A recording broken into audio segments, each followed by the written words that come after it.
আমাদের ৮ নং ওয়ার্ড গোডাউনপাড়া আমাদের মহল্লাতে একটা বিভ্রান্তি সৃষ্টি হয়। আমাদের স্বতন্ত্র প্রার্থীর ওয়াইফ রুমা বেগম উনি আসছে 10 জন মহিলা সঙ্গে করে নিয়ে।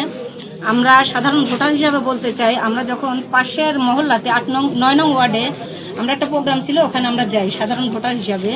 তো আমাদের মহল্লাতে তখন আমরা কেউ ছিলাম না থাকার কারণে ওনারা এই সুযোগটা কাজে লাগানোর পরে ওরা গোডাউনের পাশ দিয়ে ওই রাস্তা দিয়ে নদীর ধার দিয়ে আমাদের মহল্লাতে ঢুকে এবং মীরার নেতৃত্বে, তানিয়ার নেতৃত্বে আমাদের মহল্লাতে টাকার ব্যাগ নিয়ে ঢুকে এবং ভোটারদের কাছে যায়।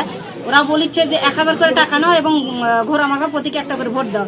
তখন বলছে আমার ননদ পাপিয়াকে, তারপর আমার বড় যা ওই যে বিলকিসকে, আমার বড় যা ওই যে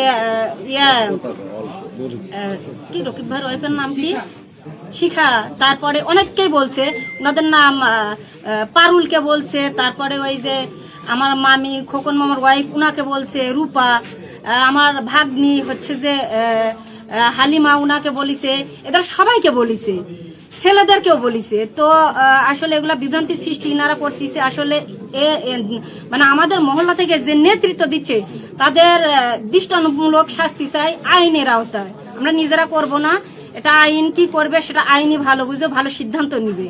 এই বলে আমি আমার সংক্ষিপ্ত বক্তব্য শেষ করছি।